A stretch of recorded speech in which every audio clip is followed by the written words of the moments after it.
அமையணும். அப்போ அந்த உணர்வுகள் நல்லா அமையணுன்னு தான் ஆண்டவன் நமக்கு மட்டுமே அந்த சிரிக்கிற வரத்தை கொடுத்துருக்குறான். எதை சீரியலை பார்த்து அழுவுறதோ, சீரியலை பார்த்து அவன் சிரித்தான். ஒரு ஜீவன் கூட சீரியலை பார்த்து சிரித்த வரலாறே கிடையாது.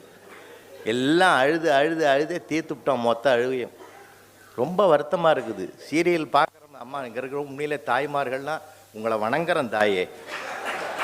இன்றைக்கி பாஷா படம் ஓடுது இல்லை, பாஷா ஓடுது. நான் ஒரு தடவை சொன்னால் அது 100 தடவைன்னாரு. நாங்கள் 100 தடவை சொன்னாலும் அது ஒரு தடவை சொன்ன மாதிரியே தான் புதுசு புதுசாக இருக்கும். அதான் நகைச்சுவையாளர்களுக்கு இருக்கிற மிகப்பெரிய அழகு. சீரியலை கொஞ்சம் ரொம்ப குறைச்சிக்கணும் சார். இப்போ நம்ம எதுக்கெல்லாம் தீர்வு கொண்டோமோ அதுவே நமக்கு பிரச்சனையாகுது. இப்போது செவிக்கு அழகு செல்ஃபோன் எழுதிக்கிறான் சார் ஒருத்தன். இந்த கொடுமையை நான் எங்கே போய் சொல்கிறது? செவிக்கு அழகு செல்ஃபோன் எழுதிக்கிறான் சார். ரொம்ப